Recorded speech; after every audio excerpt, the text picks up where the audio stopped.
Your words are not needed.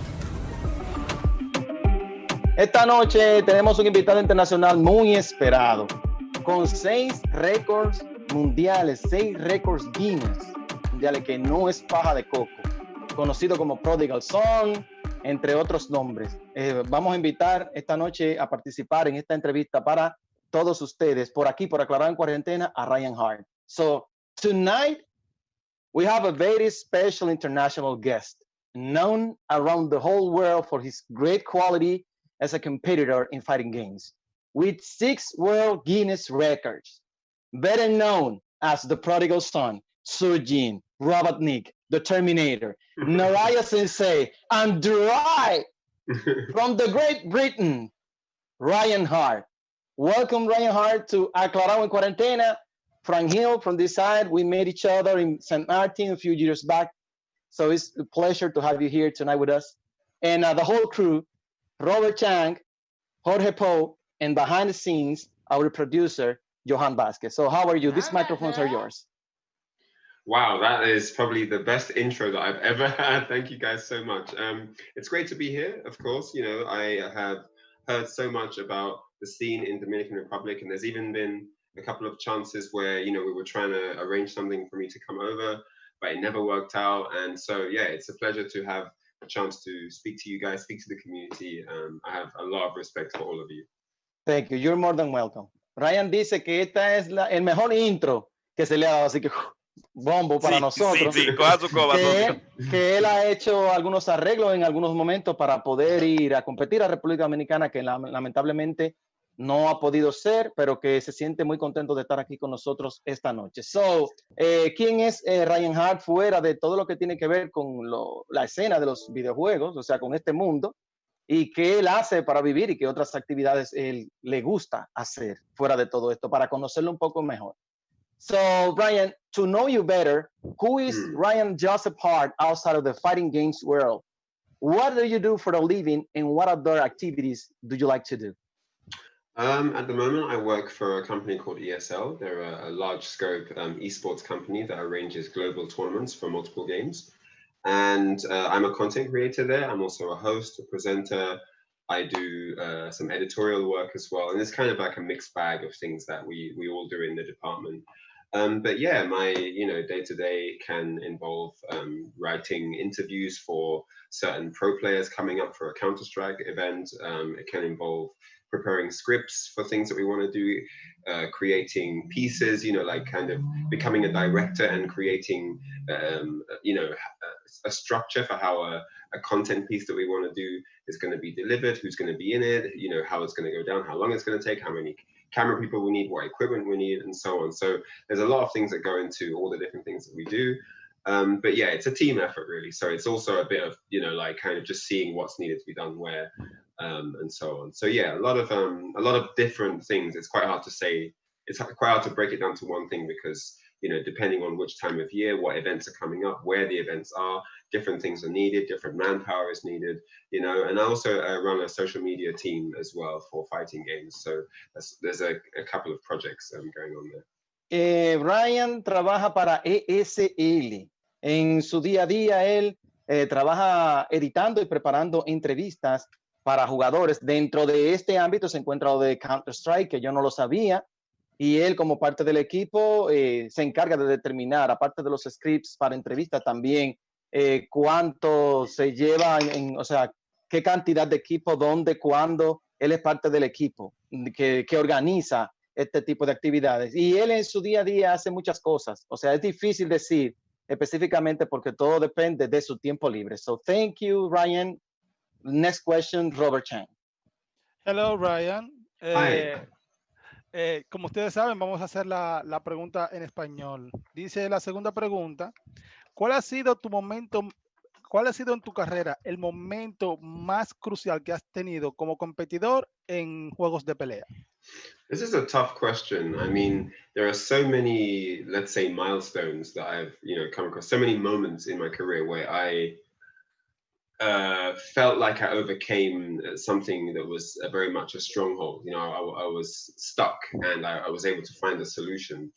I think traveling to USA and winning against the US champion for Tekken Tag 1 in a long set, winning against a Korean champion in a long set. I think these moments are really defining parts of my career, because it was the first time where I actually stepped out of my continent, out of my country, out of my continent, and really started to, split myself around the world and learn what my style had become, because sometimes you don't know who you are until you challenge someone else. And I had played all of my local people and we all knew each other very well. So it was time to find some new competition, some fresh blood. And so, challenging champions, experienced players from other continents was a big thing for me. And, it was a long time ago now, but at the time, these challenges had never been done. And I was the first player to travel internationally as part of a trip where you meet a community and spend time there and learn about its players.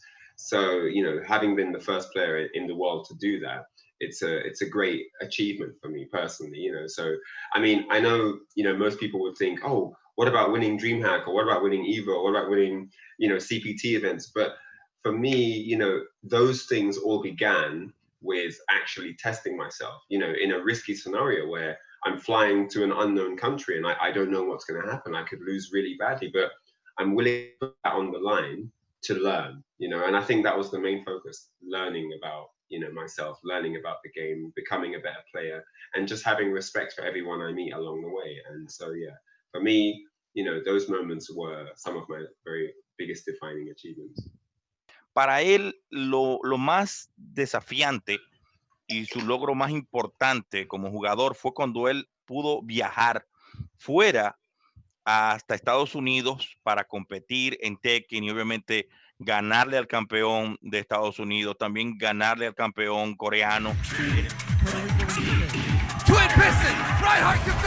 Porque obviamente era un desafío, ya que era el primer jugador en viajar a otros países y poder desarrollarse y obviamente demostrar su estilo y quién él se había convertido como jugador, ya que obviamente en la escena local él sí obviamente conocía a todo el mundo, ya le había ganado y había competido con todos, pero no es lo mismo cuando tú viajas a otro país y logras entonces demostrar de lo que tú eres capaz, porque tú puedes perder, realmente te pueden dar bien feo cuando tú vas a otro país porque tú no sabes con qué te vas a encontrar. Exacto. Sin embargo, lograr imponerte por encima de ellos es de verdad que tremendo. Y quizás alguna gente diría, bueno, quizás cuando ganaste DreamHack, cuando ganaste el Evo, sí, esos realmente fueron muy buenos.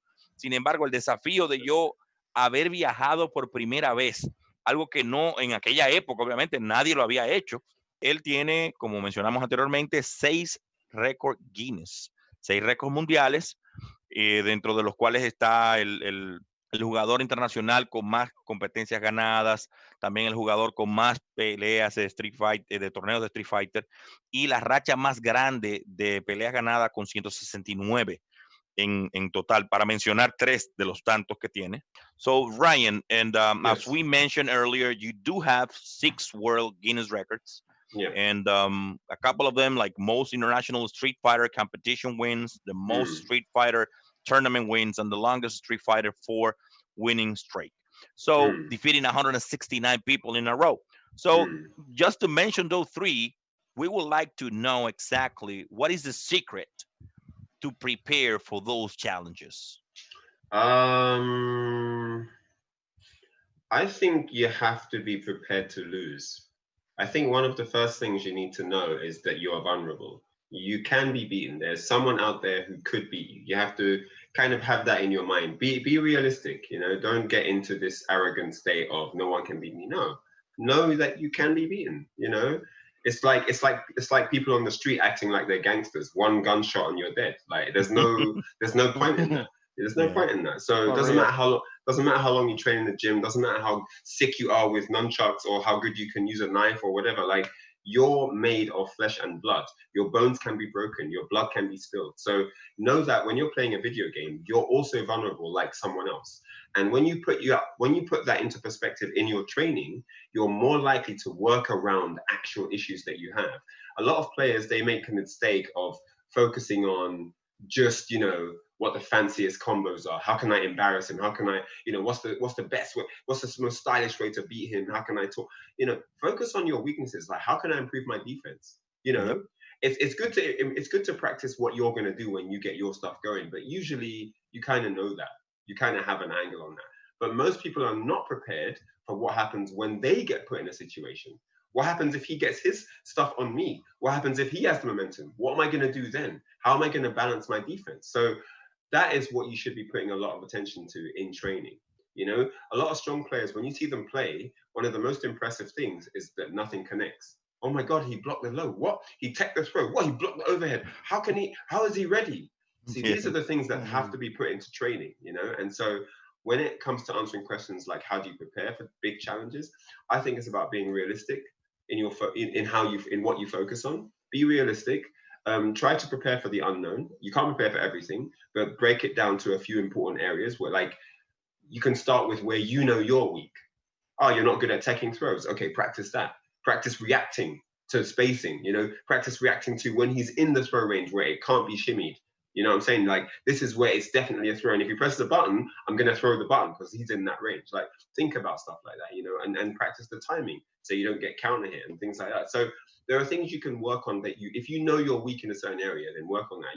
You can't DP when he jumps in, you can't anti-air. Practice your anti-airs. Make him jump from different angles. Make him jump after different buttons, you know? See what happens if he does that same jump in mid-screen or in the corner. And just get really creative in how you kind of exercise things in training. And I think, you know, if you prepare yourself for as many scenarios as possible leading into a big match, it's going to be much more difficult to surprise you for someone else to just come with something. You know, that's going to be a more difficult task if you go prepared. The other strong factor about working on those things is that when the match arrives, you are going to be way more confident in your own gameplay because you're going to be comfortable that you've worked on things. So even if you get into a scenario, you're not going to be just blindsided. Like, look on the streets, yeah? Like a typical situation, two guys arguing on the street, okay? They're arguing and they're getting loud. And, you know, people watching think maybe there's going to be a fight. And you see one of the guys is just calmly standing there, looking at the guy and just talking. And the other guy, he's like moving, you know, he's getting ready to throw a punch. He's like balling up his fist.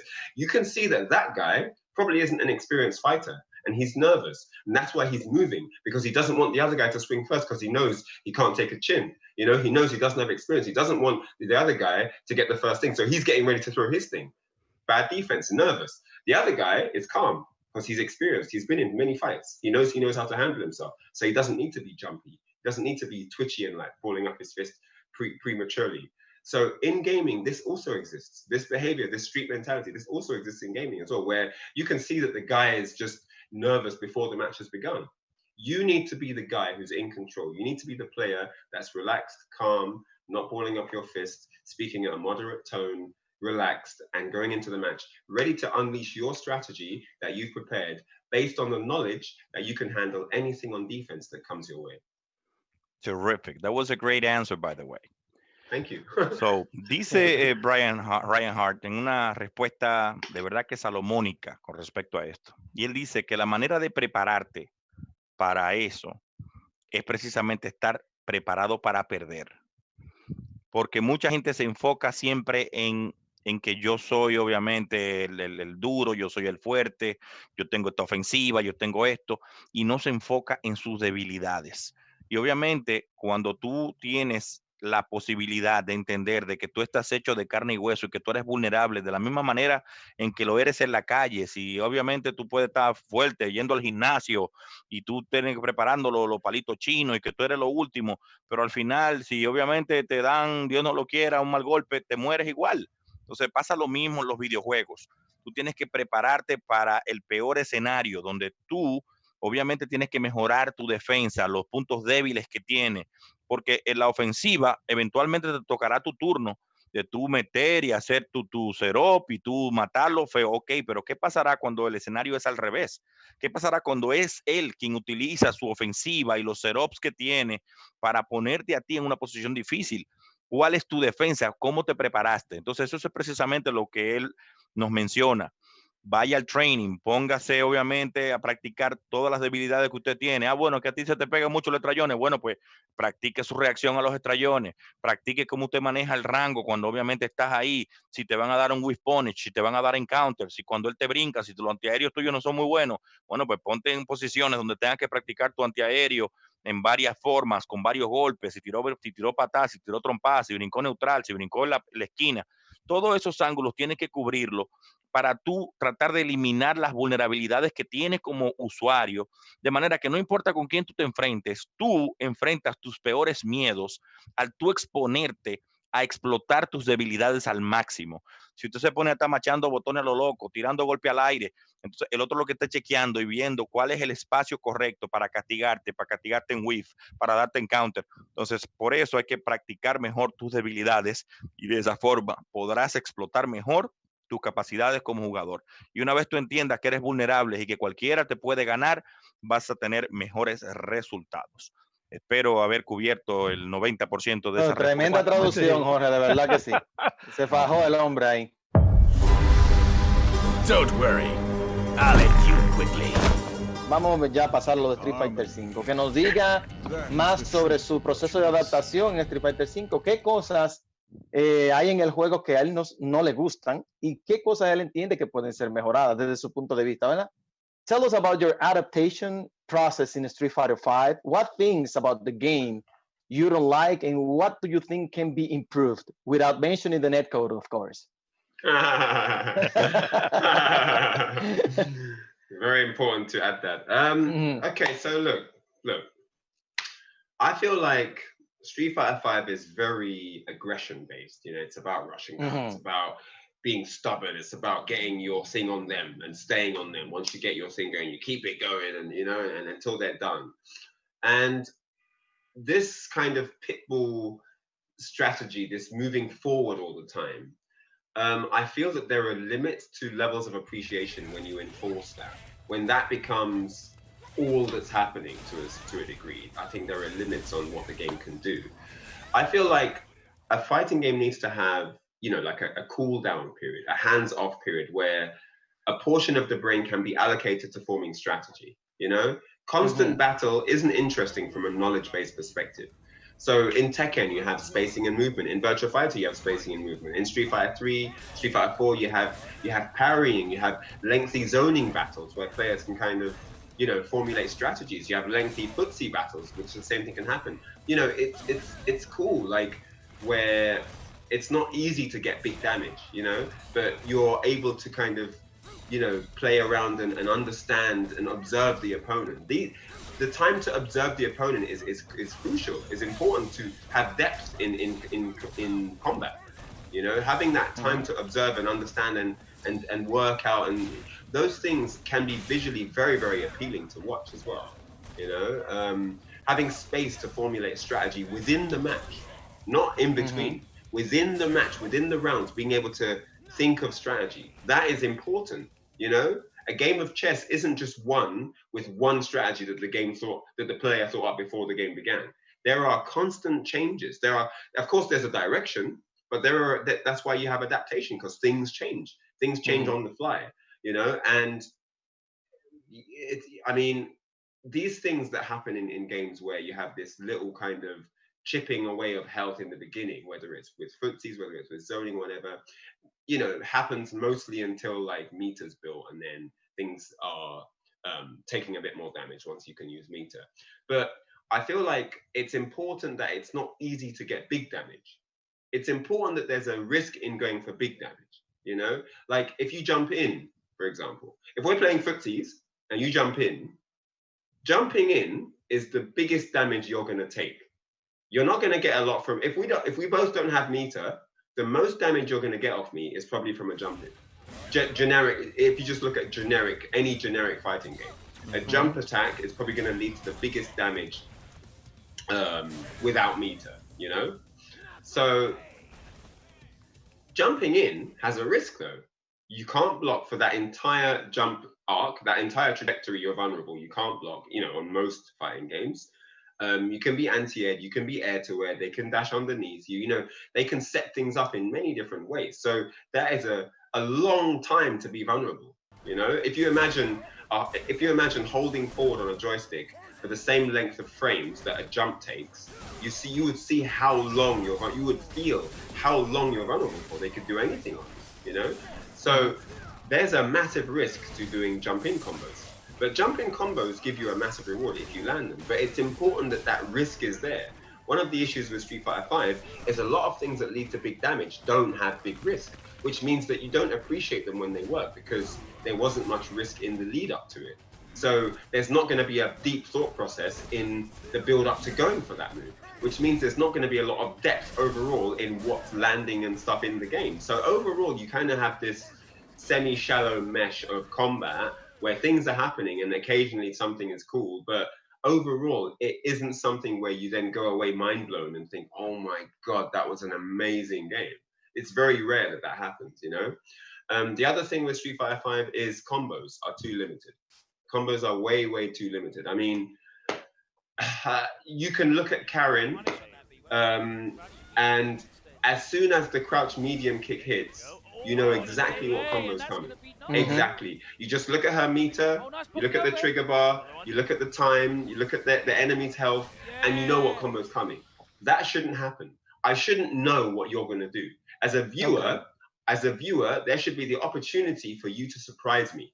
If I'm a spectator at an event, I want to be surprised. I want to be excited. I want to go to the event and go away thinking, that connects? I didn't know that was a combo. These guys are insane. There's too much predictability in combinations, you know, whether it's an anti-air, there are a few exceptions. Don't get me wrong, not everything is copy-paste, but for the most part, I mean, I remember with my social media team, you know, we work on many games, Super Smash Brothers, Guilty Gear, Street Fighter, Tekken, Mortal Kombat, you know, the lot of them, right? And when we were brainstorming about combo videos, Street Fighter V was the least voted for game in a group of like 50 guys.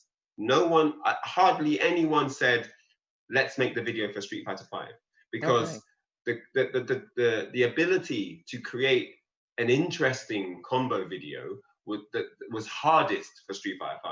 You know, most of the combos are either, it's just, they're super situational, or, you know, like, it's just very, very difficult. In comparison to other games, it's very, very difficult to make interesting, you know, combos where you can actually use them in a match, for example. And other games don't quite have that. So yeah, that was, but yeah, I feel like Street Fighter V, it's not, in many areas, it's not a complete game, you know.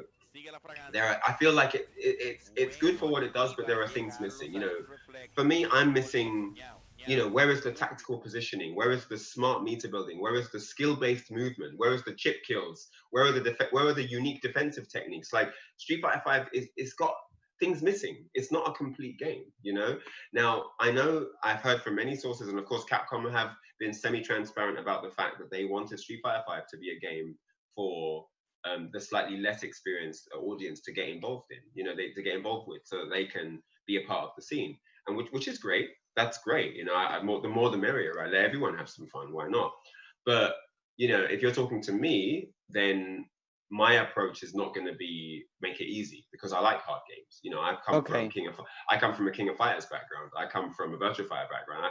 I like technical games. So for me personally, you know, I'm not answering for everyone here. I'm just saying, for me personally, these are the things that it's missing, and I feel like it would be a more enjoyable game if it had, you know, these areas where you can kind of express yourself more outside of taking health from your opponent. There needs to be more forms of expression outside of the just taking damage part, whether it's parrying, whether it's movement, whether it's whatever. You know, look at Marvel 2. Movement is sick, right? People will enjoy the match just from watching movement, you know? Same with Tekken, same with VF. You know, like there are games where the movement is just ridiculous, and you're so glued to your chair because of the technical skill. It's not just about landing a big hit, landing your big V trigger. It's about the build up to that, the skill in the build up to those moments. Those are what are key, you know. And for a lot of the newer players, they won't understand this because they haven't had experience with the older games. But for anyone that's played games, you know, since the era of these other technical games, will know what I'm talking about. KOF, same thing, very technical, you know.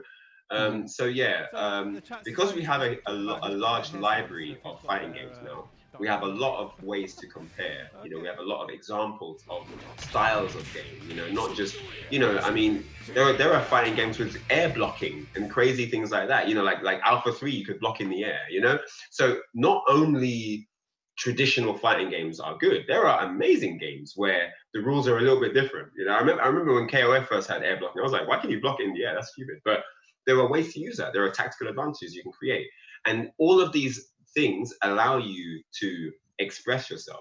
And that's the purpose. The purpose was to give players ways outside of just making contact with the opponent that you can express yourself. And Street Fighter 5 is missing that. It's missing the way you can express yourself without just doing a combo. You know, and that's definitely one.